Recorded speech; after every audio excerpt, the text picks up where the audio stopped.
BJP की राष्ट्रीय committee की लिस्ट फिलहाल जारी हो चुकी है। सबसे बड़ी खबर है, नई टीम में 13 राष्ट्रीय उपाध्यक्ष, 8 महासचिव शामिल किए गए हैं। तो वसुंधरा राजे कमेटी की राष्ट्रीय उपाध्यक्ष बनी है। तो बताने की बड़ी खबर, नई टीम में 13 राष्ट्रीय उपाध्यक्ष, 8 महासचिव शामिल किए गए हैं। इनके नामों का ऐलान किया गया है। तो बता दें कि वैजयंत जय पांडे, रेखा वर्मा राष्ट्रीय उपाध्यक्ष बनी है। तो बड़ी खबर और नाम जो है वो फिलहाल सामने आ चुके हैं। तीरथ सिंह रावत, राम माधव राष्ट्रीय उपाध्यक्ष बने हैं। वैजयंत जय पांडा, रेखा वर्मा राष्ट्रीय उपाध्यक्ष बनी है। डी पुरंदेश्वरी, वर्षाबेन, नरेंद्र भाई राष्ट्रीय उपाध्यक्ष बनाए गए हैं। भारती प्रवीण पवार, मधुचंद्र कर राष्ट्रीय उपाध्यक्ष, लाल सिंह आर्य सहित कई ऐसे नाम हैं जो फिलहाल सामने आ चुके हैं। बीएल संतोष कमेटी के राष्ट्रीय महामंत्री बने हैं। शिव प्रकाश राष्ट्रीय सह महामंत्री बनाए गए हैं। सुदान सिंह राष्ट्रीय सह महामंत्री बनाए गए हैं। विनोद तावड़े, सुनील बंसल राष्ट्रीय महासचिव बने हैं। विप्लव कुमार देव, स्मृति ईरानी महासचिव बनी हैं। तो आपको बता दें कि सतीश पूनिया, गजेंद्र पटेल राष्ट्रीय महासचिव बनाए गए।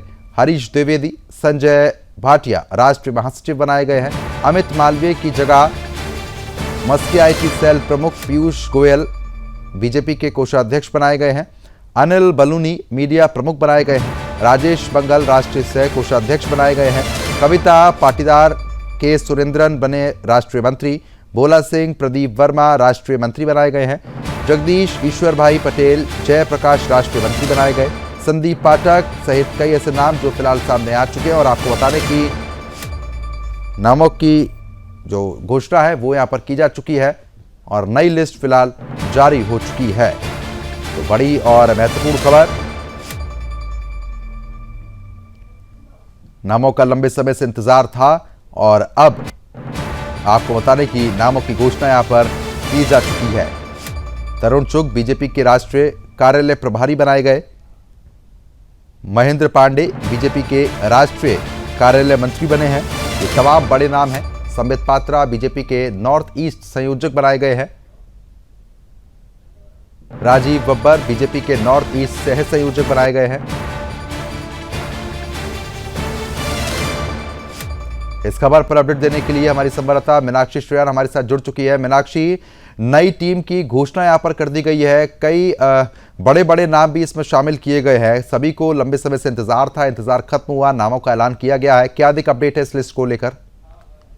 बिल्कुल, देखिए, जो ये टीम की घोषणा हुई है, करीब 7 महीने से इसका इंतजार किया गया था। नई राष्ट्रीय टीम का जो अब ऐलान हुआ है उसने तस्वीर जो है साफ कर दी है। इस टीम को सिर्फ संगठन में बदलाव के तौर पर नहीं देखा जा रहा है, बल्कि 2027 के विधानसभा चुनाव से लेकर 2029 के लोकसभा चुनाव तक की लंबी राजनीतिक तैयारी के तौर पर देखा जा रहा है। टीम में पुराने और अनुभवी नेताओं को भी जो है संगठन में निरंतरता बनाए रखने की जो है पूरी कोशिश की गई है और नए और युवा चेहरों को भी शामिल की गई है ताकि नई ऊर्जा का संदेश भी जो है वो दिया जा सके। और जो नई टीम में सबसे ज्यादा चर्चा में है वो है पूर्व केंद्रीय मंत्री स्मृति ईरानी की वापसी। उन्हें राष्ट्रीय महासचिव बनाया गया है। उत्तर प्रदेश में 2027 की शुरुआत में ही विधानसभा चुनाव होने वाले हैं और देश की राजनीति में इस राज्य की अहमियत जो है किसी से भी छिपी नहीं है। ऐसे में स्मृति ईरानी को यूपी की जिम्मेदारी देना बीजेपी के लिए इस राज्य की प्राथमिकता को साफ तौर पर दिखाता है। खास बात यह है कि लोकसभा चुनाव के बाद कुछ समय तक राष्ट्रीय संगठन में उनकी भूमिका जो है वो सीमित नजर आ रही थी, लेकिन अब उन्हें एक अहम जिम्मेदारी देकर पार्टी ने उनके राजनीतिक कद को फिर से मजबूत भूमिका दी है। और अगर बात करें राष्ट्रीय उपाध्यक्षों की टीम की, तो उसमें 13 नेताओं को जिम्मेदारी मिली है। इसमें राजस्थान के पूर्व मुख्यमंत्री वसुंधरा राजे सिंधिया है, उत्तराखंड के पूर्व मुख्यमंत्री तीरथ रावत सिंह जी है और राम माधव जी, बैजयंत पांडा जी, डी पुरंदेश्वरी जी है, रेखा वर्मा जी है। तो तमाम नाम जो है वो सामने आए हैं और लाल सिंह आर्य की हम बात करें तो वो भी शामिल है।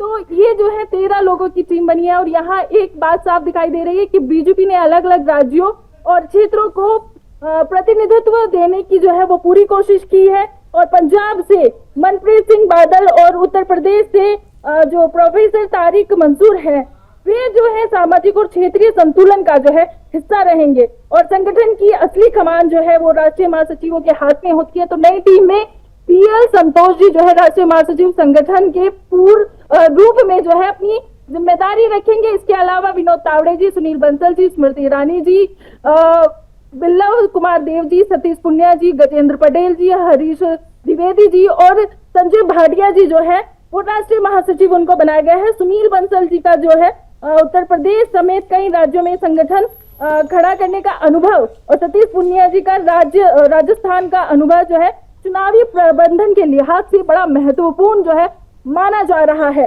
तो संगठन की आर्थिक प्रबंधन की अगर बात करें तो इसमें बदलाव हुआ है। केंद्रीय मंत्री पीयूष गोयल जी को जो है बीजेपी का नया राष्ट्रीय कोषाध्यक्ष बनाया गया है, जबकि राजस्थान के राजेश मंगल जी को राष्ट्रीय सह कोषाध्यक्ष की जिम्मेदारी दी गई है। अगर बात करें कि राष्ट्रीय पदाधिकारियों तक जो है ये बदलाव सीमित नहीं है। युवा मोर्चा की कमान जो है गुजरात के डॉक्टर हेमंत जोशी जी को दी गई है, जबकि महिला मोर्चा की जिम्मेदारी रूप कुमारी चौधरी को मिली है। किसान मोर्चा की राष्ट्रीय बंसीलाल गुर्जर जी को बनाया गया है। और अगर पूर्वोत्तर राज्य की बात करें तो उसके समन्वय की जिम्मेदारी डॉक्टर संबित पात्रा को दी गई है और अनिल बनोले जी को मीडिया संयोजक के तौर पर रखा गया है। बिल्कुल, क्योंकि अगर खास तौर पर हम बात कर लेते हैं तो अब आने वाले समय में भी चुनाव देखने को मिलेंगे। उत्तर प्रदेश से भी 8 नेता हैं जो कि इस लिस्ट में शामिल किए गए हैं, यानी कि ये मान लिया जाए कि सभी पहलुओं को जोड़ते हुए सभी जगह से ताकत मिल सके, ऐसे नाम इसमें शामिल हुए हैं। इस पूरी टीम में महिला और युवाओं पर विशेष ध्यान दिया गया है। 13 राष्ट्रीय उपाध्यक्षों में 6 महिला चेहरे हैं, वहीं 16 राष्ट्रीय सचिवों के जरिए जो है युवा और पहली बार वोट देने वाली नई पीढ़ी यानी जेनजी तक के संगठन की पहुंच को जो है संगठन की पहुंच मजबूत करने की कोशिश जो है नजर आई है। उत्तर प्रदेश से 6 पदाधिकारियों को जगह मिलना इस बात का संकेत है कि बीजेपी के लिए यूपी में आने वाले चुनाव कितने महत्वपूर्ण है, क्योंकि यूपी का चुनाव जो है यूपी के चुनाव का जो रिजल्ट है वो 2029 पर सीधा इम्पैक्ट डालेगा। तो ये सब चीजें देखते हुए ये टीम का गठन किया गया है। चलो ठीक है, बहुत बहुत शुक्रिया मीनाक्षी, तमाम जानकारी हमारे साथ साझा करने के लिए।